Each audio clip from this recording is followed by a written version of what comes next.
Goeiedag, good day, fellow South Africans and citizens of the world.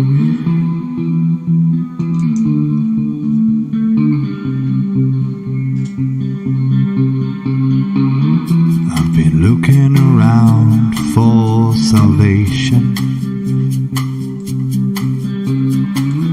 I've been looking around for the truth. All around me I see frustration, and I looked all over till I found you. I sit and listen to your stories, and you're telling me, please don't worry.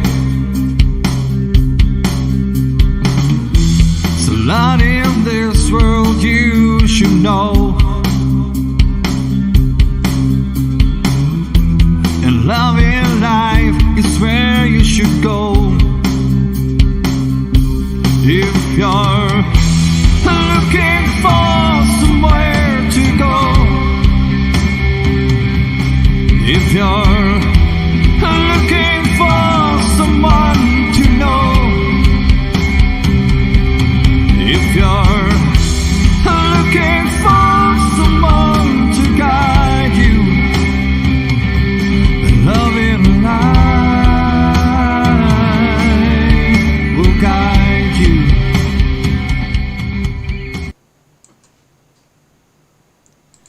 Goeienaand, good evening, fellow South Africans and citizens of the world, and welcome to tonight's live stream. Now, we're going to be talking about how people have changed since the lockdown back in 2020, and I'm talking about up here. And a lot of my pureblood friends tell me that their vax friends have changed materially when it comes to the way they think and how they interact with people and stuff like that, suggesting that this has something somehow to do with the vaccine. Well, tonight we're going to be discussing that and many other subjects with Robin Pullen, who's an expert in this area. So I'm going to hand over to him to explain some of these phenomena that we experience. And let's get Robin on so we can actually get the conversation started. Here we go. And please remember to register on lovinglifetv.com to be kept informed.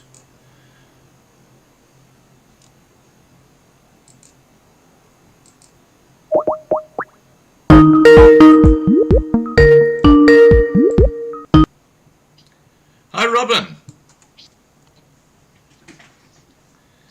Hi, Robin. Good evening. How are you doing tonight? Excellent, thank you. Excellent. I was just saying at the intro that, people who are unvaxxed, we call ourselves the purebloods, have found a substantial shift in their relationship with the vaxxed. Now, is this just something that is a phenomenon that doesn't really exist, or is there some substance behind perhaps what was in that vax that's made them change personality-wise? Over to you. Okay, so interesting one that I don't particularly buy into the idea that a piece of chemistry can change us to the degree of change our personality or change who we are. Mostly because I believe as human beings, I use a model we've chatted before. We do head, heart, and hands. What I do, how I behave, the actions that I take are largely, and I want to say mostly, results of what I feel or emotion. And emotions are results of the meanings I make because of my psychologics. So I think the topic of our conversation was actually born in a conversation with your assistant and mentioning how people have changed, particularly in the last 2 years because of whatever particular reason. Yeah. And it must be, and here's what we do as humans, we we have this urge to put blame because we're sense makers, we're meaning makers. We need to make sense of what we're experiencing. We have this built-in wiring to make sense of this experience called life. And when you're trying to make sense of something and give it meaning, then you're looking for something to hang an experience like a hook. And one of the things that's easy, I don't use the word blame, but one of the things that's easier to do is just hang a particular meaning or an understanding, which another way of describing that is your opinion or your judgment. My opinion of this experience or my judgment of this experience, I hang it on something, and it just so happens, in my opinion, that vax or anti-vax, that's a really easy hook to find and to hang a bunch of ideas on. Right. That's where I stand at the moment. Yeah. Well, I tell you why I find this is such a fascinating area, because if I'm sitting down having a coffee and chatting to someone who I don't know, and you know, because COVID is so sort of prevalent and still talked about and things like that, and the conversation normally sort of moves on to are you vaxxed? And you know, the person I'm speaking to, because it's Australia, 95% of people are vaxxed. Most of the time they say, yeah, I'm vaxxed, I did the right thing. And then, of course, the obvious question comes back, are you vaxxed? And I say, no, I'm actually a pureblood. And it's like you've just killed any sort of friendship you could have formed. It's like it's a stone wall that comes over the face of the person looking at you, like, oh, you know, you could have slapped me in the face. I wouldn't feel so offended. What the heck is going on there? Yes, it's a beautiful scenario, and it's heightened by this whole. Again, it's another flag. It's a emotionally charged idea, vaccination or not vaxxed and non-vax, and I wonder if the person's response has as much to do with you as it does to do with them.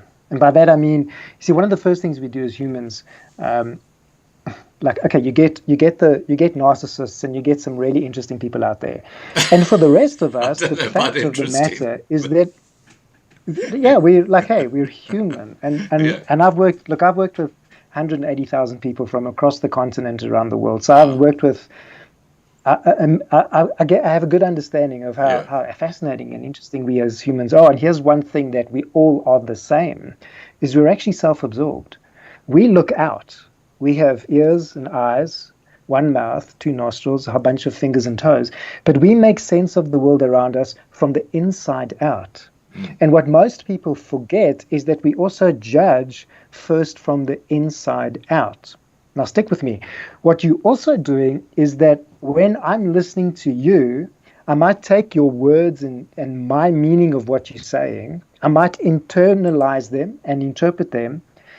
And then what most people miss is it's so nuanced, it's so quick, is that I first judge myself by that. I first say, are you saying something about me? Then I go to, but what does that say about you? And most people, we are so self-absorbed. We're professional personalizers. Now, I know most of the audience will say, no, Robin, you're talking rubbish, not me. I'm all good, right? Okay, so what's the voice in your head? Yes, that one that you're speaking to yourself right now. What's that saying? Are you saying, oh, I understand Robin's conversation here, this logic? Or are you saying, but what is he saying about me? What does that mean about me? What is that? And then not only what does that say about me, but how does that make me feel? And I come back to head, heart, and hands. Because as I think, I make sense of what's going on about me. So you say something to me, and as I make sense of what you're saying to me, I then create a feeling in my body. And that body feeling, that is called emotion. So when you say, no, you're non-vaxxed, one of the first things people will go is like, okay, but let's say I chose to be vaccinated. Does that mean I've done something wrong? Are you better or worse? Am I better or worse? Are you right and wrong, or am I right or wrong? Yeah. And if I've done something wrong, like, okay, have I done something against myself? And as if I've done something against myself, then you can actually feel the muscles in your body to shift, right? Your lungs start to change, your chest changes. Perhaps you get the hairs in the back of your neck, your shoulders starts to shift and change. And that dis-ease, that discomfort or uncomfortable feeling, then we give that a name. Now we're uncertain. We describe it. Now this uncertain feeling, now I'm uncertain and I'm physically feeling uncomfortable, and then I create this emotion in my body. Now I've stopped listening to what you're saying. Now I'm interpreting, I'm translating our conversation through this emotion, and then you see it in my actions. You see the frown on my face, or you see somebody pull back and they behave, they shift, their shoulders shrug up.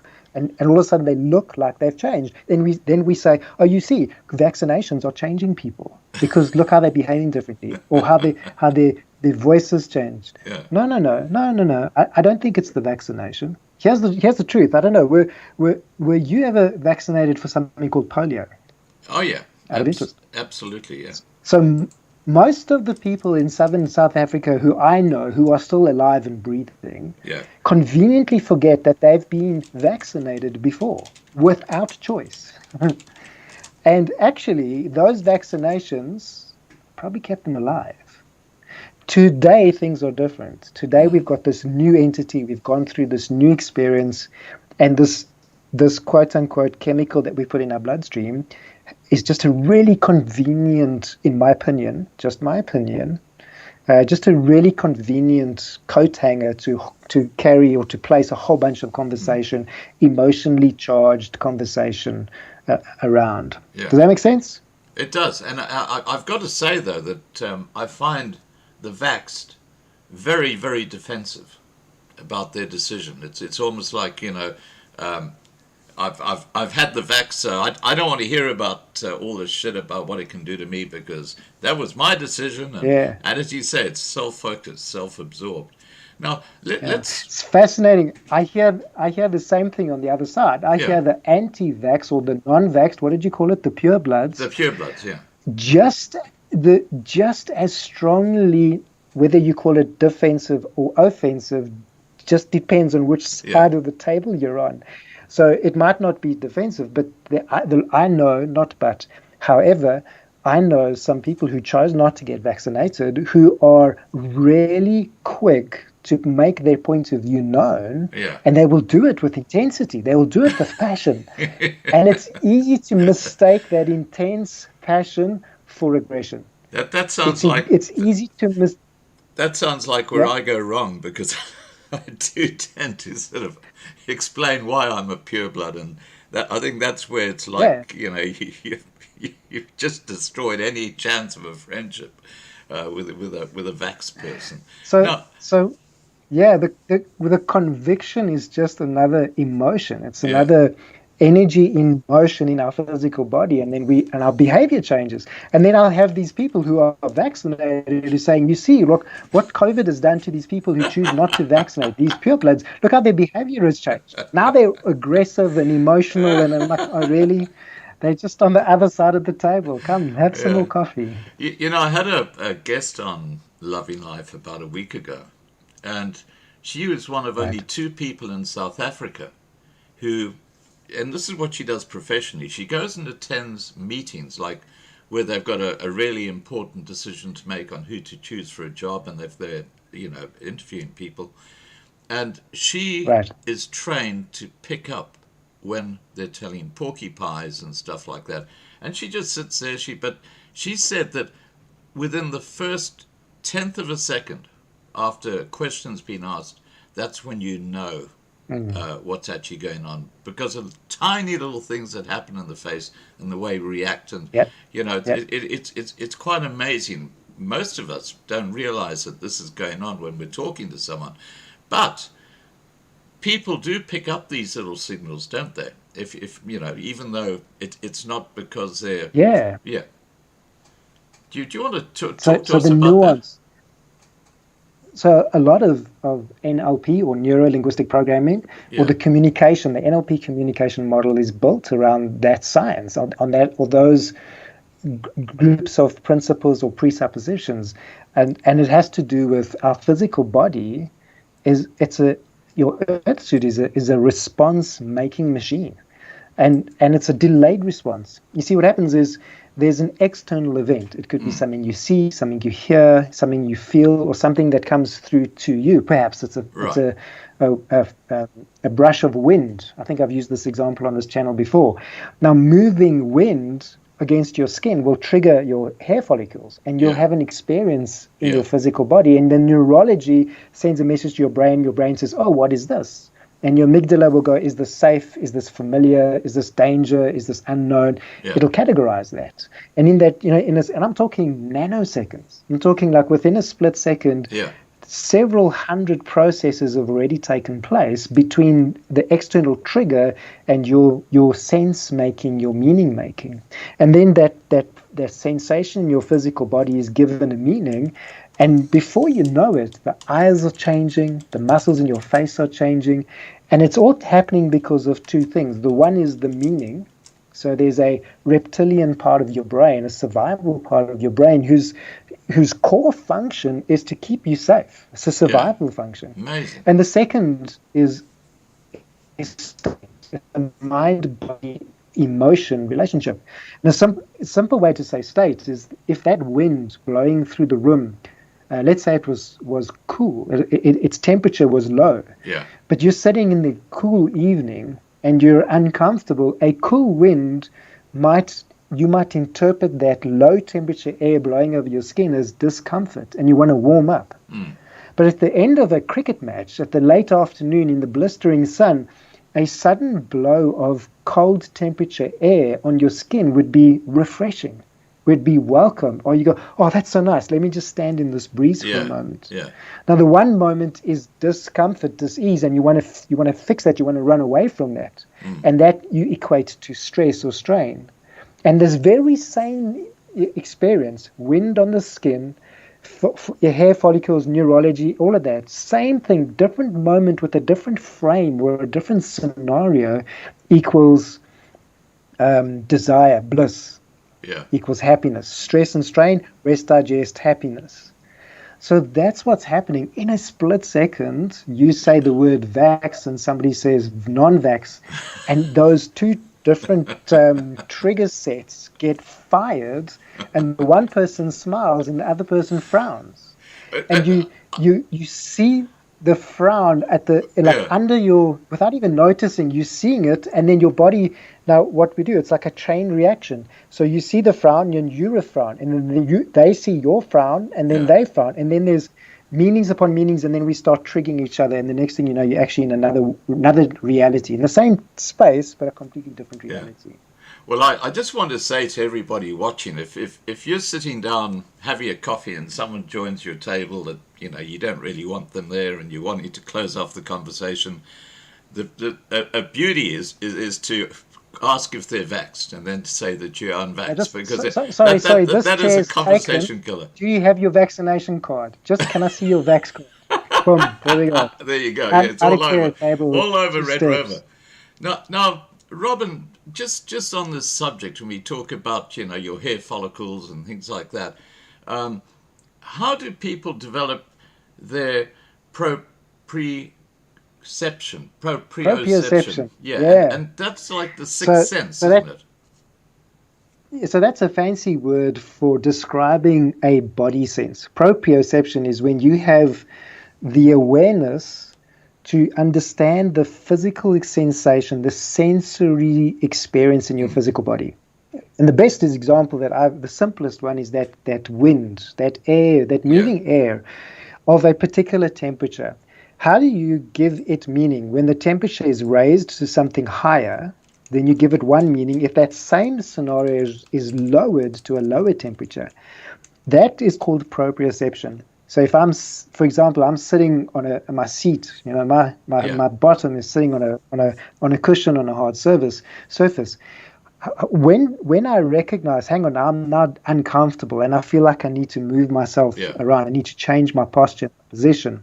That's being aware of the sensory experience in my physical body. Proprioception is also being aware that in a conversation, my physical body is shifting and changing. So when somebody says something like, "Hey, are you vaccinated?" to be able to become aware of, "Oh my gosh!" Instantly, my breath shortens, Yeah. my chest contracts, I can feel my heart beating faster. Now, those are all what's the right word? Empirical observations. They have no meaning in Yeah. of themselves. So, yeah, like my chest pulling tight, that doesn't have to mean anything. My heart beating faster doesn't have to mean anything. My breathing going shallow doesn't have to mean anything. However, those are reactions to the meanings I'm making, to the meaning I give to that person's word, the vaccine, am I Yeah. vaxxed, that question. And here's the thing: when I have a sensory awareness, in other words, when I have proprioception, I can catch those reactions in real time before I allow the emotion to hijack me and take over my behavior. So I can go, oh, wait, I can feel that my heart's beating. Why is that? What's happening for me right now in this moment that I have an elevated heartbeat?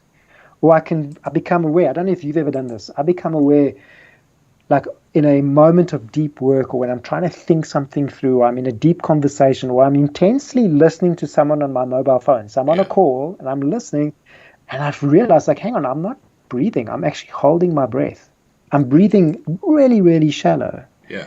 And I can feel like this energy rising, this tension building. I don't know if you've experienced it lately. And he's like, oh, wait, let me just breathe.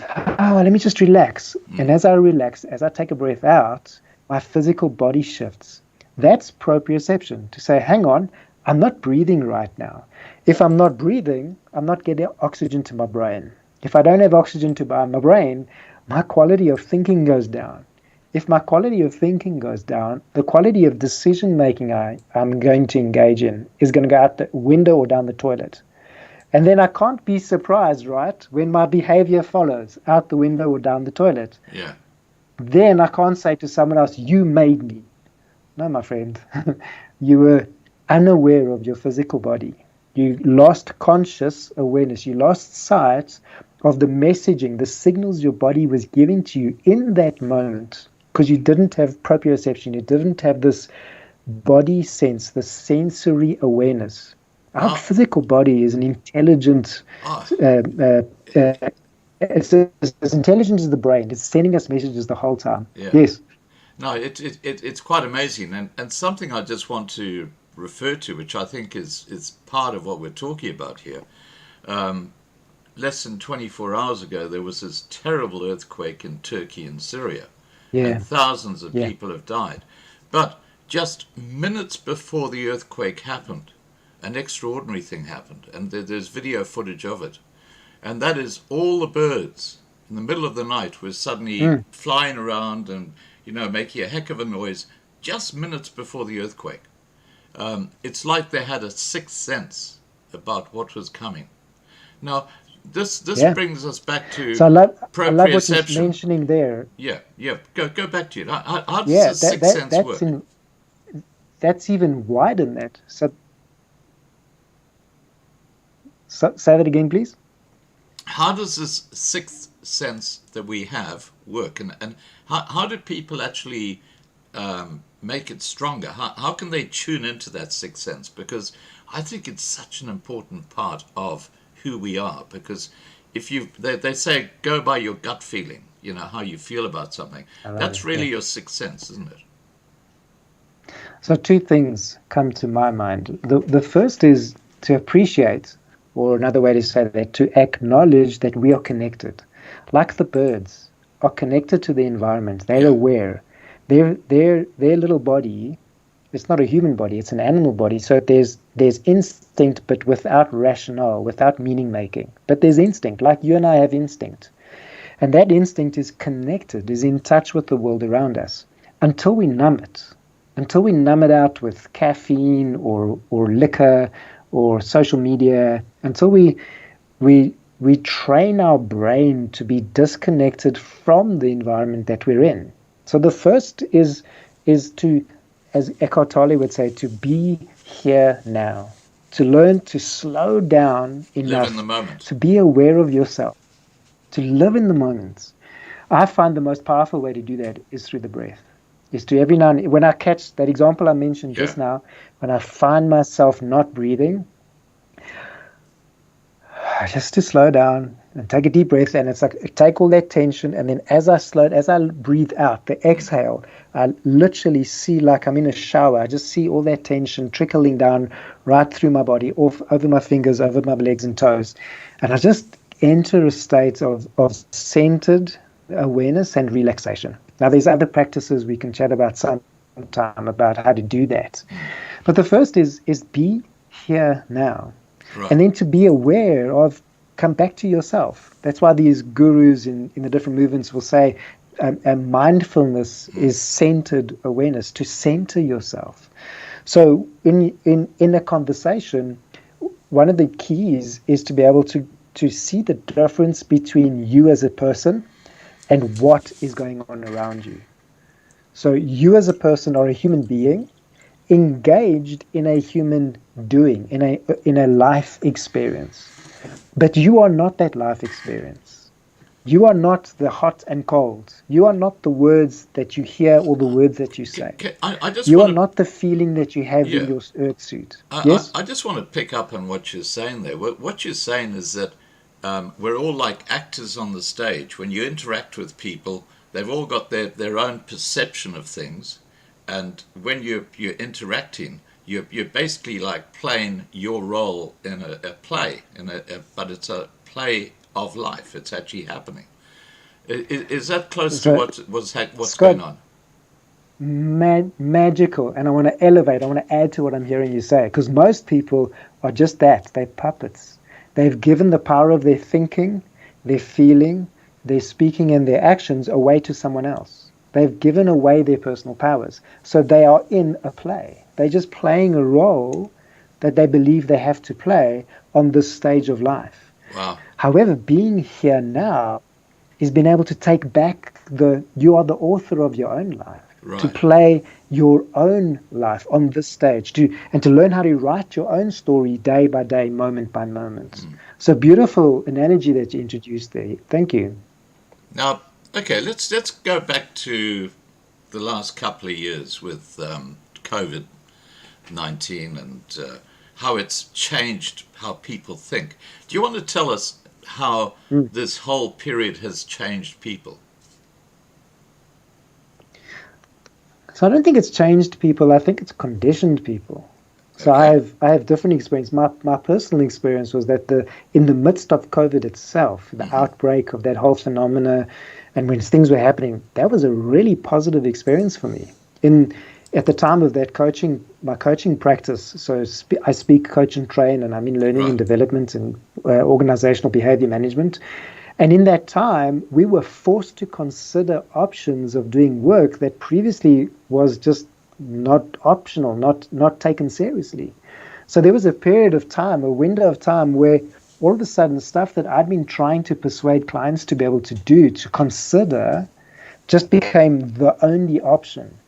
Now, at the same time, on the other side of the screen, there are people who had experienced perceived trauma, perceived loss. Now they're caged in. Now they can't do things. Now they're forced to go sit their face in front of a camera. Yeah. And here's the first thing. There's a difference between trauma and being traumatized. So you can go through a traumatic experience. You can go through something that challenges how you think and feel.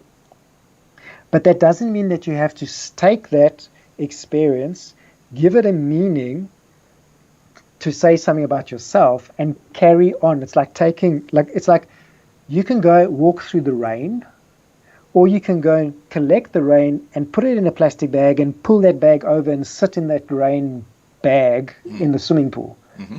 You can get wet, but that doesn't mean you have to stay in the water. Now, what most of us do is we get wet, we get rained on, we have these traumatic experiences, moments that are challenging or uncertain. It's VUCA, right? It's volatile, it's uncertain, it's, what's the C? I forget that one.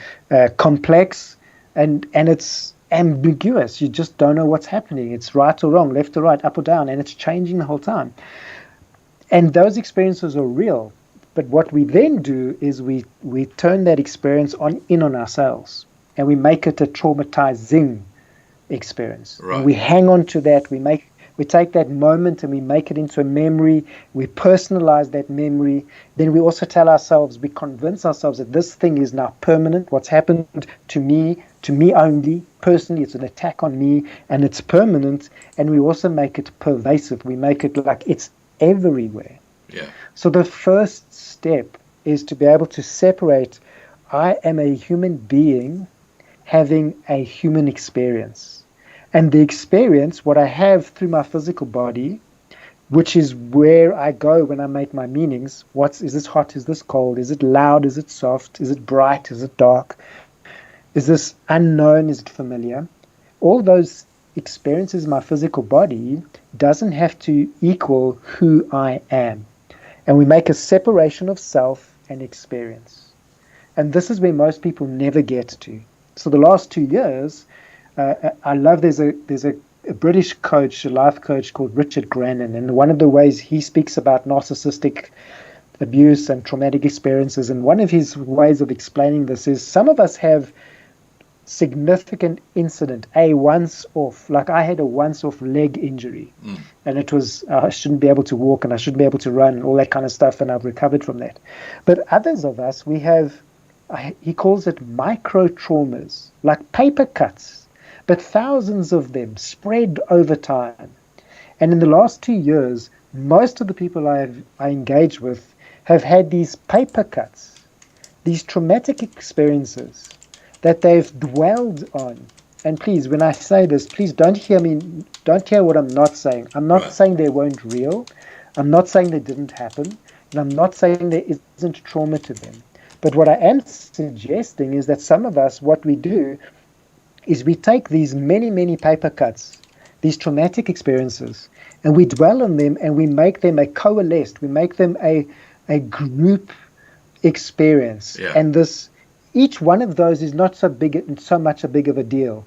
But when you treat all of it together, it's like this, it's like an earthquake, really. It's a magnitude of events, paper cut things. And listen, when something like a paper cut, it's like, isn't it inconvenient? It's kind of annoying, right? Something so small, so slight, you can hardly see it, but it's so painful it physically stops your body, right?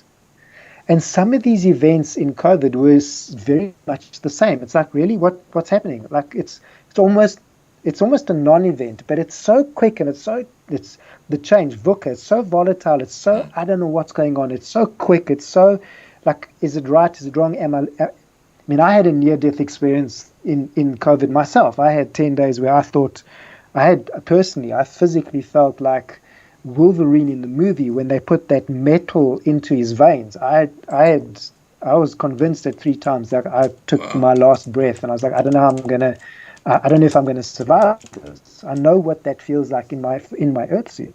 Yeah. Sorry, allow guys. ourselves to be conditioned to, Sorry, we just lost. and then a we bit allow of that to shape our thinking Robin, because we've identified with those feelings. Robin, we just And lost. that's why people say our personality has changed. Yeah, we just lost that last 30 seconds. Can you just repeat it? But just because of the internet. And before you do, what I feel. Shucks, it was so good. What did I say? I don't know, but let me pose this to you. When we talk about these paper cuts, okay, which are like little things that freak you out from day to day, and they continually happen, where they become like a very similar, like for example, being locked down and then being locked down and being locked down, does this sort of conditioning, because that's what I see it as, it's like conditioning, does that lead to an expectation in the future that this is going to happen and you will become more compliant with that conditioning? Something like that, Scott. I think exactly. And I think Martin Seligman, he would describe that as optimistic or pessimistic thinking. And we get familiar. So that perhaps what I was saying in the piece that dropped out is when all these paper cuts happen and they coalesce, I can confuse myself with that experience. And I think, oh, this is who I am. I am this traumatic experience, and allow that traumatic experience, but it's not one, right? It's a number of slight events over a period of time compressed into one experience that I confuse, oh, I am this now. And then if I identify myself, so I can't separate my being, my human being, from my human experience, and I'm giving my personal powers of thinking and speaking, my emoting and my actions away to my experience, the environment, then I'm conditioning myself in a future tense to behave that way. Yeah. Because that's what I was meaning. are powerful words. Yeah. Yeah. Now, So the I am identifier then traps me to which is, it's like almost I expect to have that same traumatic experience, and I develop a pessimistic point of view Right. or mindset. and also, couldn't it also lead to a position where, in a relationship or a friendship or in an interaction with other people, you're basically leading yourself without even realizing it into what you've been conditioned to expect. So you're actually, you're bringing on that psychosis just by interacting with people because of the way your brain has become conditioned from the past. So I don't have a working grasp of psychosis in this context, but what I Right. will say is we started the conversation by saying, I allow myself to be numb. I actually lose the ability to be real-time aware or conscious. Right. So I'm not here now. I'm actually in this moment. Let's come back to your example. I sit down at a coffee table and I hear the word vax, and immediately I go to my my presupposition of what I'm about to experience in this conversation. I judge myself and I judge the person I'm speaking to regardless of facts. And the facts haven't had time to fall onto the table. And immediately already I've got this physical experience in my body, and I'm showing up to match my presuppositions, my predisposition of what I'm going to experience. And the frown is there, and the body language. And then we trigger each other, and that's how we keep co-creating this destructive experience that we call life. And that's how we get why people will say, just you've changed. COVID, you've become this angry, this depressed, this. No, you haven't. You've taught yourself to become this. Right. And the beauty of that is if you've taught yourself to become this, you can unteach yourself. You can unlearn. You can come back to yourself with a little bit of work. What's the easiest or the best way to, let's say there's someone listening tonight who feels that they've got what we're talking about. How can they unteach that behavior? So I think it starts with acceptance. I submit that in any vice or any difficult scenario, accepting I need to go to see the doctor, that's almost, I can say, like that's halfway to your healing.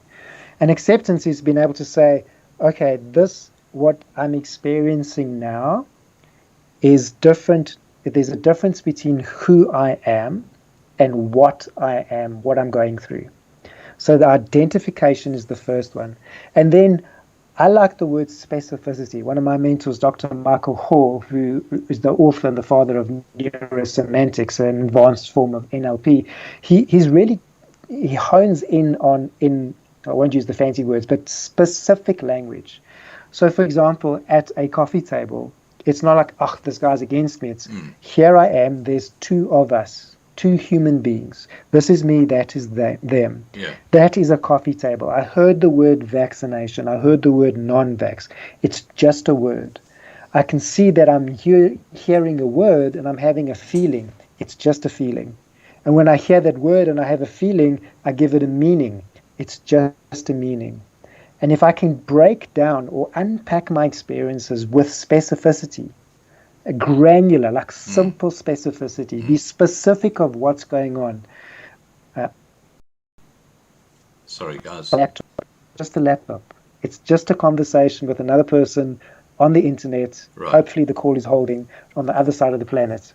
It's just a camera. I don't have to be uncomfortable. I can see that as I get more granular, I get more specific, I can develop the ability, I can build the practice of acceptance. And I can accept I am me, and I am separate, I'm different from the world around me. Right. And with acceptance and having that separation, then I can start to change the emotion I give to what I'm experiencing the world around me. And that's when I start to be able to increase the quality of the meanings that I give to what I'm experiencing, and therefore the meanings I make about my experience. Yeah. Does that make sense so far? Absolutely. Now, I also believe, and you're the expert on this, I also believe that if you've got a nagging thought in your head that might be, just it's like an irritating thing that keeps on coming into your head, and I think quite a few people have this, that thought you're repeating it because it's become like a habit. And the easiest way to fix that is to actually verbalize something that basically changes the whole context of that thought. So let's say the thought is, I'm dumb, okay? And what you can do is you can verbalize, for example, I'm great, or whatever, so you actually take away the context of what's going on in the head. By verbalizing it, it's a far more powerful memory that you're creating, because you're using speech as well. It's not just a thought. So by using speech to change the context of a negative thought that you seem to be carrying around, you can actually break that down over time. Does that make any sense? Love it. I actually have a very similar example, except it's a little more stern, with a capital F at the front of the word. And I used to have an indicator. I used to have a qualifier. I am effed. And until I caught myself, I'm like, geez, Robin, what are you saying about yourself? That is so destructive. It's so unhelpful on two layers. And the second layer is that what you just mentioned from language perspective. So if I'm using the I am, it's an indicator. I'm speaking something about myself. And I'm also using my thinking and my speaking and my emoting. Those are my personal powers. I'm giving that identifier power. But there's something more important, and that is state. So when I use the word dumb, what state does that elicit in your body? In other words, when I say, hey, you're dumb, like you're such a dumbass, what do you feel in your earth suit? Because when you're saying that over yourself, that's the state that you're creating in your physical body. And it's from that state that you're going to think. So the name that you give to yourself, the way that you describe yourself, is creating a mind, body, emotion experience, a state. And that's the state, the quality of your thinking, and therefore your emoting, therefore your speaking, therefore your actions. And then also that state, that experience, let's go quantum, that has a vibration. So that actually creates a frequency of your brain oscillating in your brain. And that frequency creates an energy. And then you're taking your physical, your thinking is taking your earth suit experience into a quantum physical vibration, an energetic frequency that is toxic, that is like self-destructive. Beta. It's in a and it's from that place, in that self-destructive, in that frequency, because of the thinking, because of the label that you gave, because of the state it creates, that you at a frequency perspective, from a scientific perspective, you bring your body into disease-creating zone. You actually take your body into a state, a physical, medical state, where your body is in stress and strain, and then you create disease, which is dis-ease. Your physical body is out of alignment with its natural self, and you wonder why you feel ill. You wonder why you do depression, you do anxiety, you do stress and strain. It starts with the way that we speak to ourselves. So here's the other thing. Can I just clarify that a thought in the head, it's rather like overwriting software. A thought is just a thought. But if you verbalize something positive to replace that thought every time it comes up, because you're actually talking, it's a far stronger memory that you've created than just a passing thought in the head. And by continually verbalizing, you actually destroy that negative thought and replace it with a positive option. Yes, something along those lines. I don't think we destroy. I think what we do is we flush out. So Yeah. we flush out. So the work that I do, a big part of the work that I do is not about positive and negative. It's about neutral, about how can we live a neutral life? How can we have experiences that have no overinflated infatuation of positive experience or a destructive Yeah. connection to something negative? No, life is neutral. Your body is designed, your thinking, your emoting, your being is designed to be neutral, perfectly in order. So we flush out the negatives with positive. The way that we do it is what's happening is it's called rumination, or like a cow will chew on grass, chews the cud. Our brain gets into this loop. We're breaking that habit loop. Yeah. And we're giving it an alternative to think on, Yeah. which changes our state, which then brings us back to neutrality. And in neutral, you can just be here now, innocent, Yeah. without judgment, without measure. And in that innocence, in that neutrality, there's, the quantum would say, that's when you can actually engage with divine, with the universe, with cosmos, with infinite space, time, reality. And I think the other important aspect to this is that if you do verbalize a positive response, it doesn't change things overnight. It'll take probably months before you start actually feeling the impact of using that strategy. Now, just changing the subject slightly, you've got a talking point here saying making friends with uncertainty. Do you want to just take us through that? So it picks up on what you've just said now. So what I heard you say is changing my state and learning to control my thinking and speaking about myself. So changing the way I talk about myself and name myself might not have an immediate impact on the world around me. Actually, nothing might change. But sometimes nothing can change, and yet everything can change because I change my state. So what that talking point is about is making peace with the difference between who I am. I am a human being having a human experience. And the fact that I'm in an environment of uncertainty, and I can become, I want to say comfortable, but the problem is not that we have an uncomfortable experience. The problem is not that we have an emotional experience. The problem is not that we're angry. The problem is not that we're scared. The problem is that I don't know what to do with anger. I don't know what to do with fear. I don't know what to do with uncertainty. Uncertainty is it's a meaning I give to an experience. It's the emotion I create.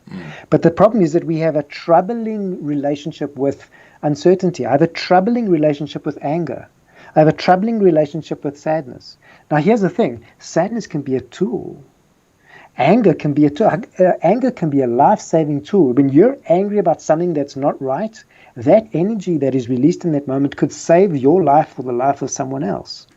Unless you have a troubling relationship with the idea of being angry, then you give your power away to that emotion.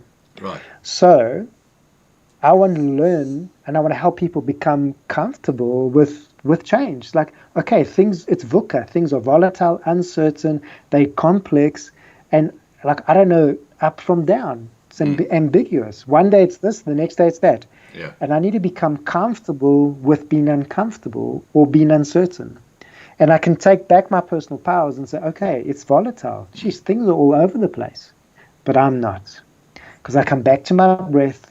I come back to my center. I come back to finding myself. I have a breathing technique that I teach people. I find myself in my in-breath, and I identify with self. And on the out-breath, I make a distinction between I am myself, fully me, Right. and okay, that's the room, that's the camera, that's the car, that's the. For example, it's a tender topic, but right now, almost 5,500 people lost their lives in the last 2 days in Turkey and Syria. Yeah. And right now, I'm not there. So right now, it's a terrible experience. It's a terrible matter. Terrible, what's a better word? It's a real issue. and I'm not there right now. So I can have empathy for that scenario. I send my thoughts and I can wish people well, but I don't have to bring that traumatizing experience into my world and live in that stress and strain now. I can make that distinction. Even if I was there, and I've been in similar scenarios, I've been in high crisis issues, I've been in life-threatening moments, you can still be in that scenario and be able to make that distinction, be in that VUCA, and I've had bullets flying, I've had rock falling, I've been in some interesting scenarios, It and sounds yet like be it. able to contain yourself. You should write a book. Yeah, Robin, you should write a book about your I should get experiences. onto my second and third book. So here's the thing: is I really want people to be able to make to be able to make peace with uncertainty and change, make friend of the unknown and the uncertainty. And being uncertain doesn't have to equal being unsafe. I can still be safe in myself. I can still have a comfortable relationship. I can have a troubling relationship with unknown, with anger, with somebody else's emotion, and that does not have to cost me being safe with myself, because Right. I can come back to self. I can come back to center. Yeah. Now, the last couple of years, talking about this COVID situation and talking about what we've been talking about here, for people who are, and I believe this was actually an experiment in trying to condition people and prepare them for further conditioning in the future. How can people who feel like they're now sort of compliant and conditioned to listen to their masters and not have any freedoms at all, how can they change that mindset?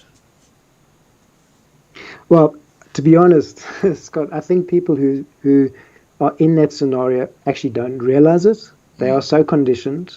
They are so caught up in their own mindset, in their worldview, in their ideology, the science of their ideas, Right. or rather, they're caught up in the science of someone else's idea because they don't realize that they've given their thinking, their power to think, and their power to speak their own words, and their power to have their own emotions.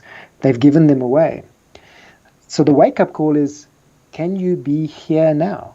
Can you separate yourself from the world around you? So Do you have, it's- firstly, permission to say, hey, I am not like everyone else, and I don't have to be. So Can I it be comes me? back to living in the moment. Yeah, you'll find it Yeah. in the moment. Yeah. And as you pursue the ability to be in the moment, and very few people can. Most people I know live in 17-second clips on TikTok. It's very difficult That's a to good way live of putting it. beyond it. I know students who are making life choice decisions based on the wisdom they've learned from gurus on TikTok. I'm like, my dear friend, let's not even go there. That's not being here now. Yeah. To be able to, take 60 breaths. So 3 seconds in, hold, 3 seconds out, hold. Just do that. That's more than 3 minutes. That's 5 minutes of time. And can you be there without your mind getting distracted to be thinking like you've been taught to or told to or conditioned to think? Can you think for yourself from it? How do you know what you know? How do you know what you like, what you really do like? Do you have permission to say, I don't like this neighborhood. I don't like what people say I must or mustn't do. I'm not saying that you must become an activist and change everything. I'm saying, can you be authentic and true to yourself for a moment? Just on that point, meditation is a very powerful way of actually cleansing your brain, isn't it? It's what saved my life, Scott. It's the ability. Let me quickly put in this caveat. A lot of people say, I can't meditate. No, I've tried. Look, I've tried to sit still and I just can't do it because it takes a couple of seconds and my brain is out. And I want to say, you're doing it. That moment when you realize, oh, I'm getting distracted, and you bring yourself back to conscious awareness, back to focusing your attention, whether it's your attention on your breath or attention on the feel of the skin on your hair or your head or whatever your practice is. Meditation is not absence of being or absence of thinking or like a unplug. meditation is training the monkey mind to be aware, even if it is being aware of, oh, there I go again, come back, and you come back, and you come back. Even yesterday and today, there was a moment. So I have a daily practice. I have a couple of practices I do every day, and one of them is from Jose Silva, the Silva mind processes.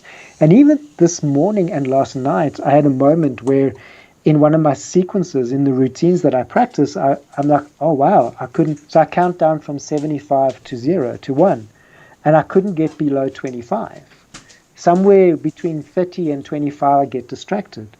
Now I could say to myself, oh, look, I can't do this. My meditation isn't working. Or I can say, wow, okay, what's happening when I get all the way down to the 30s? I get triggered and my mind goes off again. What's that about? Where's the concern? Where's the emoting? Where's my thinking? What do I become aware of? That, in that moment, that is highly effective meditation. But that's the logical side to it. There's other sides to it as well. Meditation, when we're calming our minds and we're using breath and we're really slowing things down, we're doing two things. Again, we're doing state work and frequency work. When it comes to state work, we're bringing to our physical experience, our somatic, that proprioception we talked about, I'm bringing to my current experience, I'm bringing over it calmness or peacefulness. So I'm that negative and positive we talked about, I'm flushing all the negative out with more positive or more calm, neutral.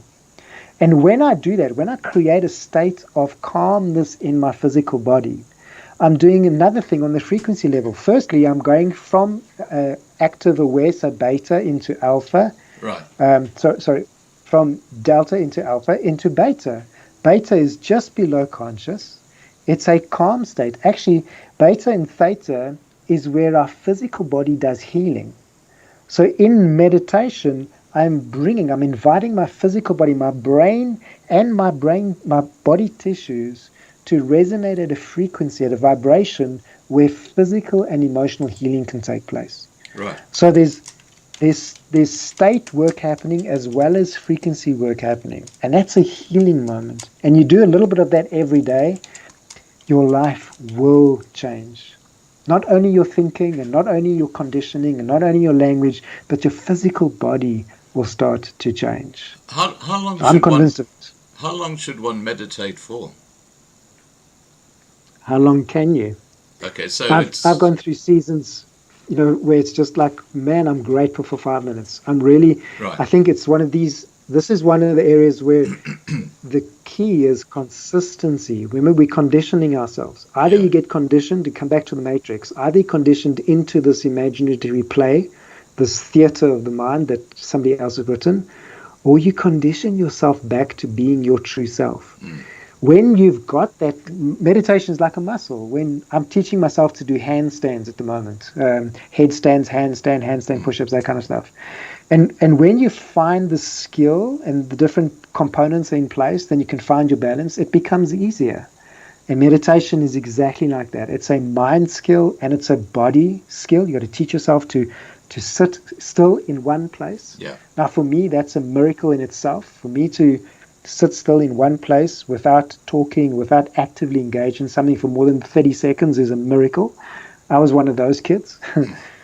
And over time, I can do 45 minutes, I can do 2 hours of meditative practice. I have friends who do Vipassana, which is 10 to 12 days of silent meditation, no speaking, for 10 days. Now that is a journey. But you don't have to go there. We don't all sign up for athletics and then go straight to the Olympics. We all start at the start. First, you learn to walk, then you learn to run. Yeah. What you're saying, in effect, Robin, is that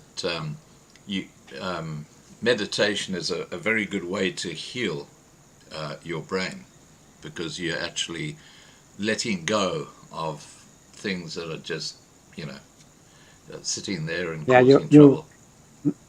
Not just your brain, your human condition, which stems from the brain. Yeah. And remember, your brain is where you're doing the meaning making, Yeah. And it's from the brain, the meaning making, that we create emotion, which is a physical experience. So most of us, the reason we're ill is because we're diseased. We're in dis-ease. Our Yeah. physical body is uncomfortable with itself.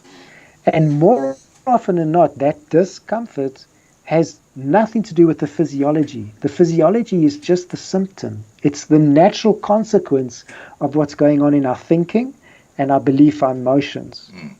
So coming into meditation allows us to flush that out, to come back to neutral.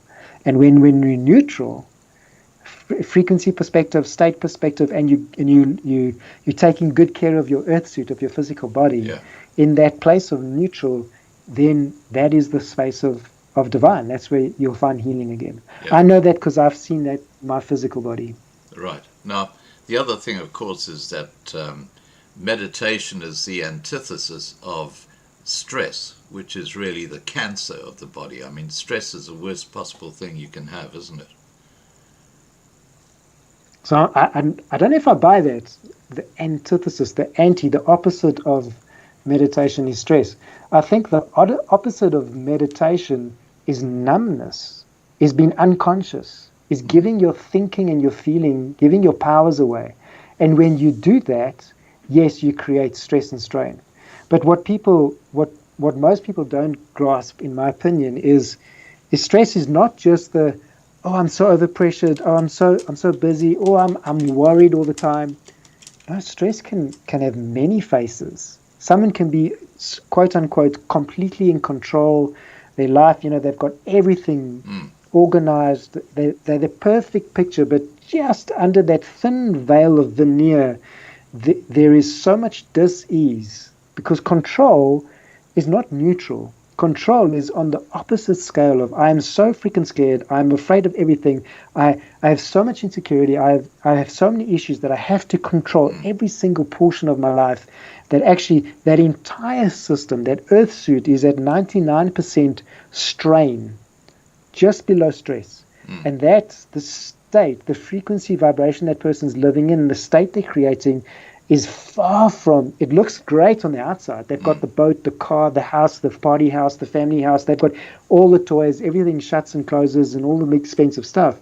However, inside that earth suit, it's dis-ease. And then we wonder why suddenly there's a heart attack, or suddenly there's cancer, or suddenly the body goes into dysfunction. There's no wonder. You've set that up for the last 15, 20, 45 years. Yeah. Now, how do people develop a proactive mindset? Love that. Great question. So that is about when we do this mindfulness. So it starts with be here now. And start at the start. I'm not saying, hey, everybody has to become like these master guru meditators. No, I do invite you just to slow down. Take some breaths every day. Move every day. Do a push-up or a press-up or a sit-up or an air squat. Do something. Move. Go for a walk. And if your mobility is there, add some positive stress. So strain in a positive, like it's building a muscle. Do something to build your thinking muscle and your emoting muscle. Yeah. But the next one in learning optimism is a practice of intentionality. And I don't know if you've heard of the idea in health and safety, in leadership, and in problem solving and project management. We talk about the 5 whys. So when you're trying to figure something else, when you're trying to figure something out, we were taught, ask the why did that happen? Okay, why did that happen? And you peel the onion. So my invitation is, in a similar way, intentionality. Can you understand what's important about something? So when I say, okay, so I realize I was stressed, and I'm going to let go of that particular stress, because that's not what I really want. That negative experience is not what I want. I want a positive experience. Yeah. So why is that important to me? And I ask that question 2, 3, 4 times, and I layer up. I build layers of understanding the intention or intentionality. And as I understand the intention behind what I believe is true or positive or valuable, then I can start to build this intentionality map. And then I hope people are tracking with me. As I understand my intentions, so let's say I chose not to get vaccinated. Let me just pee off a few people. I chose not to get vaccinated because I want control of my body. I want the right to control what goes in and out of my body. Why is that important to me? Because this is my earth suit. And to some people it'll be about health, but to others and most it'll be about, no, you're not going to tell me what to do. I want my rights. Okay, why is my rights? Why is it important to be able to make my own choice? Well, if I don't make my choice, I feel I'm giving my power away, or I'm caged, or I'm trapped. Okay, why is that important to me? I want a sense of freedom. I want a sense of identity. I want a sense of power. Can you see how I've added that value? Yeah. Now, when I understand my intentionality, now I bring it back down. So value is important. Freedom is important to me. Power is important to me. So when I come back down this behavior, the actions of what happened, and I can start to say, okay, so if freedom is important to me, how will I make my choices in how I speak and who I speak to, in what I do and who I do things with? How will I use freedom as an indicator, as an aid to help me make my choices? How will I use my value for power, for mine and for making sure that other people also have their power? And then I start to make choices infused or guided by this intention. And that will start to shift me from being pessimistic, worst case scenario thinking, to be looking for the optimistic, the best case scenario thinking. And I start to teach myself to look for the best case scenario, for the intentions that I believe that I have a emotional connection to. Right. That makes sense? Absolutely. And I love the quote that before you can love someone else, you need to love yourself. Yeah, so true. So true. Now, I'm going to wrap up this live stream shortly, Robin, and look, it's been fantastic chatting to you, and I love your insights, because this is such an important area, especially after what we've gone through in the last couple of years, for people to basically recenter themselves and, rediscover themselves. How do we create our own new world with optimism? So I love what I just heard you say, recreate and recenter. And I want to offer another idea. Yeah. I call it reset. Every night I calibrate I hate go. that word because of Klaus Schwab, but anyway, carry on. Okay, I see. So here we go. There's a great example. Of something happened, external trigger. Yeah. And because of that experience, I give it a meaning, and that meaning has an emotion. And that emotion is like, man, I don't like that scenario. It makes me uncomfortable in my earth suit because of the pictures that it creates in my mind. So I use the word reset, and you experience like, oh, resistance, Klaus hate, Schwab. I don't like it. Yeah, great reset. There we go. So, yeah, and you know what?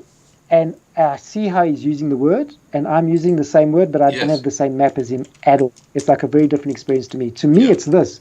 It's to say, every night when I go to rest, I get to reset. Because as I rest, I'm going to do what's called mind to muscle. I'm going to say, right, what do I choose? What principle am I going to choose to embrace? As I review my day, as I review my learning, so I'm like, oh, wow, I've become depressive. I don't believe there's a thing of depression. I think we do depression. It's not a physical thing. It's something that we teach ourselves to do. When I see I'm doing stuff that makes me feel depressive, let me stop doing those. That's a principle. Then I tell myself, okay, how am I going to reset this? What am I going to choose to believe? So I embrace the principle. Then I make a belief choice. Once I've made this belief choice, I now decide.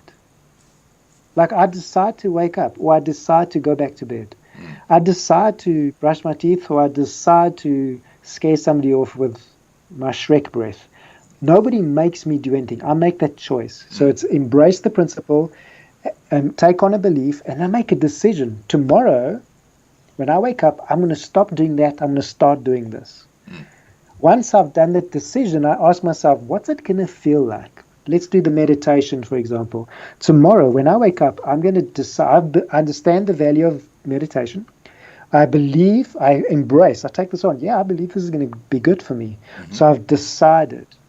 When I make this decision, what's that going to feel for me? And I get in touch with that emotional feeling. I'm going to get my power back. I'm going to feel centered. It's going to feel, in my earth suit, it's going to feel, I feel safe in my body. I'm going to feel peace and calm. I'm going to have that rest, digest, not the stress and strain. So I'm going to have rest and peace and calmness. It's going to be happy. I'm going to be a happy person again. Some people might like me again. Then the last thing is, okay, if that's how I want to feel, what action am I going to take? And how do I put this in practice? And what one thing can I do today? And what one thing can I do tomorrow to put this into practice? That's all you need to worry about. What am I doing today? And what will I do tomorrow? One day at a time. And when you can do those things, so it's embrace a principle, a belief, with a decision about how you will feel towards an action. And when you can do that, then you're resetting your life. You're taking back control of your own life and creating your future. Wow. Look, I love it. Robin, thank you so much for joining us tonight. Now, I always say this to my guests. Is there something, a message you'd like to put out there to people? Just anything that comes into your head regarding what maybe we've discussed tonight, or, just some advice. Over to you. Yeah, let's keep it simple. Be here now. You have everything you need. And it's closer than you think. And even if that means that there's some significant change. So I practice what I preach. I do a mind shift program. And one of the things that I've had to embrace is that I have to do physical changes in my environment. Sometimes my environment doesn't serve me, and I have to be willing to make the physical changes. So you'll see a couple of changes in my life in the next few weeks and months to come. However, embracing those realities doesn't have to cost my reality. Be here now. A daily practice of breath, of meditation, being quiet with yourself, and give yourself the opportunity to expand, to become fully you. Right. And the best way to do that, I'm going to say it one more time, is learn to be, as in who you are. Just be, full stop. Here, full stop.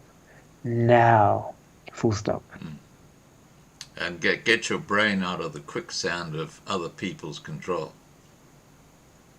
Take back your power. I dare you. Wonderful. Now, how do people contact you, Robin, if they want to, talk to you further about stuff? Yeah, so on all social media platforms, at one word, Get Activated with Robin. So one word, Get Activated with Robin. Or you can just do hashtag Mind Shift.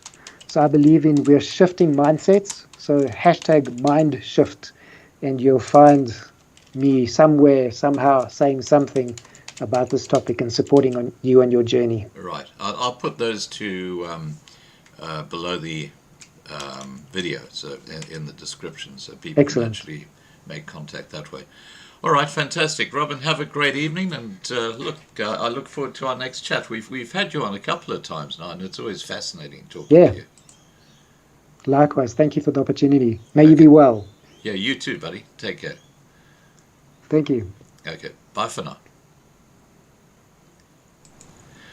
All right, guys, that was Robin Pullen, and it's fascinating finding out about how our mind works, and I love these sort of discussions because you can never stop learning. And thanks to the moderators for looking after the side chat, and have a great evening, everybody. And let's go out with Hier bly ek boer.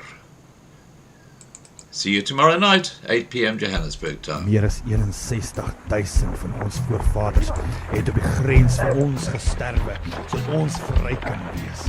Die is my land, die is my reg. Hier is ek boer.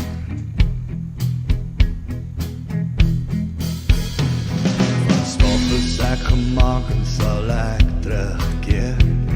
Die Bybel is die woord waaruit ek leer. Soos die grond op die aarde, hier bly ek boer. Soos diep in die nag sal die vyand kom, maar hier bly ek staan en ek draai nie om, want jy maak my nie bang nie. Hier bly ek boer. Die is my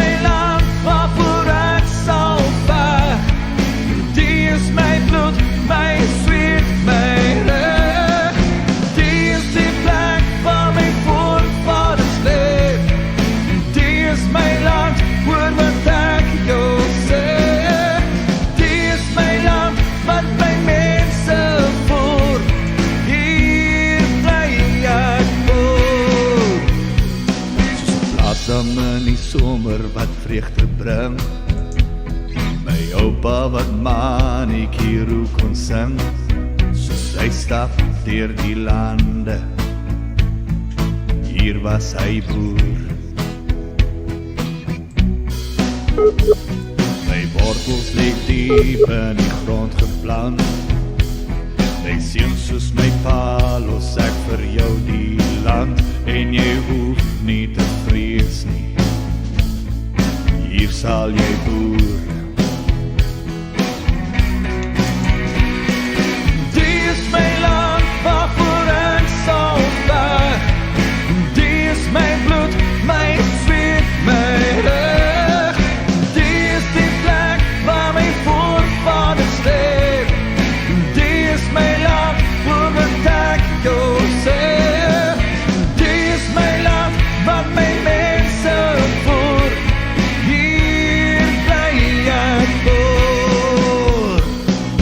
Die sal kom, die sal kom, die sal kom, die sal kom, die sal kom, die sal kom, die sal kom, die sal kom, die sal kom, die sal kom.